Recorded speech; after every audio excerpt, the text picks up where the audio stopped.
Thokozani bogogo nomkhulu igama uvusi Mabunda umhla Mabunda umuhla kacala umuntu bheya bonke abamcalayo. Bogogo nomkhulu namhlanje ngithi masikhulume nge-miscarriage.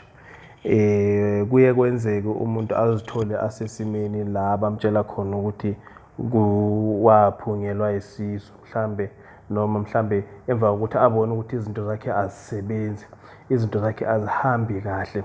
Ngikhuluma kahle ngomuntu maybe esingathi umuntu wesifazane.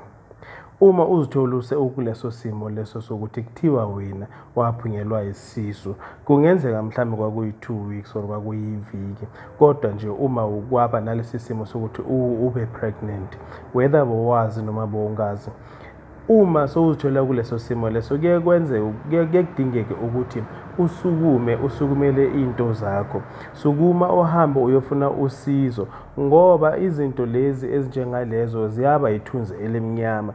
Uthola ukuthi wena uba nesinyama, uthola ukuthi wena kwesinye isikhathi into zakho azilungi, umsebenzi uyaphela ngendlela engaqondakali, awutholi umsebenzi, mhlambe indoda eyakushiya, mhlambe uyaqabana nobaba endlini. Uthola ukuthi kuba yileso simo leso. Uma uthi ubamba imali iyaphunyuka nje. Uma uthi uyathengisa abantu abafuni ukukubhadala, kodwa uyakwazi ukuthi uthengise, kodwa abantu abafuni ukuthi bakunikeze imali.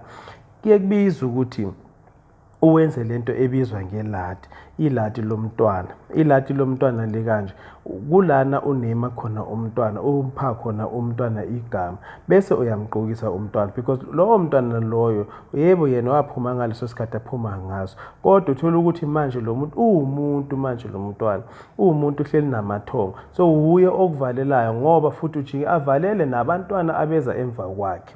Labo wena othi mhlambe i-first born yami le second born yami ngoba wena ungazi, bese lowo mntwana loyo uba nomona, uba nesikhwele ukuthi wena namhlanje yena waba khona kodwa wena awumazisi ebantwini, wena namhlanje uyamfihla. Uthola ukuthi wena awumfihli ngoba wena bowungazi ukuthi kukhona umntwana mhlambe waphuma esiswini ongazange umtete.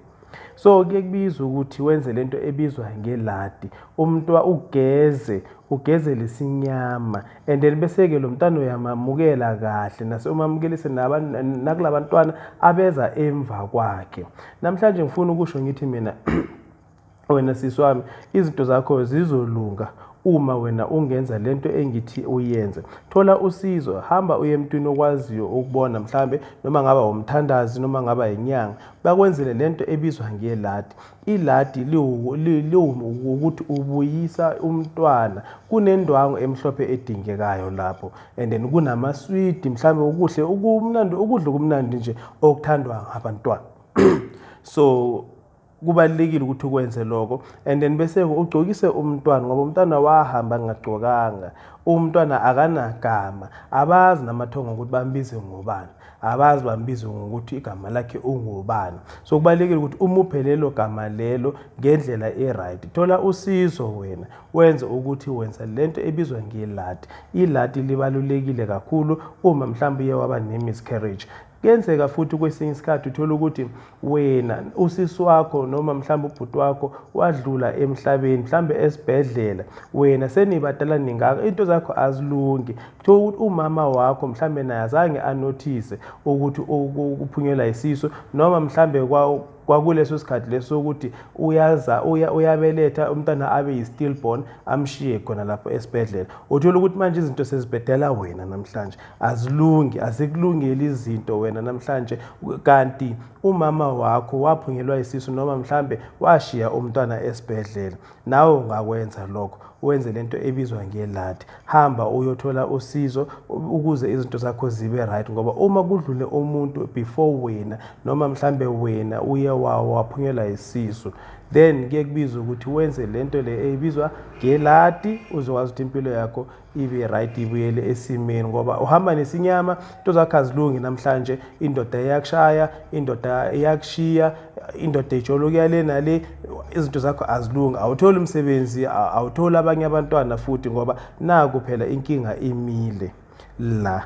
ngoba kukhona lo muntu owaphuma esiswini noma mhlawumbe kukhona lo mntwana owamshiya esibhedlela wena ngoba uzitshela ukuthi usesemncane kakhulu. Kuye kubaluleke ukuthi wena wenze izinto ezi-right ukuthi umntwana alale kahle la alele khona, abe kahle, abe negama ukuthi namange phela amathongo laba ahleli nabo lapho bakwazi ukuthi bambize ngegama eli-right, bamamukele ngendlela e-right, ngoba kuye kufane nalo-ke umuntu omdala ashonile angahlanjululwanga, ngoba manje leyo into iye ibiza ukuthi wena kumele umhlambulule, wena ugeze.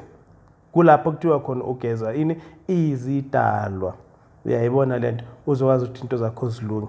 Namhlanje bengifuna nje sikhulume ngaleyo nto leyo ukuthi uma mhlawumbe kuye kwenzeka wathola i-miscarriage, ingamane iphelele lapho nje indaba. Yenza ukuthi uthola usizo, ukwazi ukuthi ugeze ngendlela efanele. Thokozani.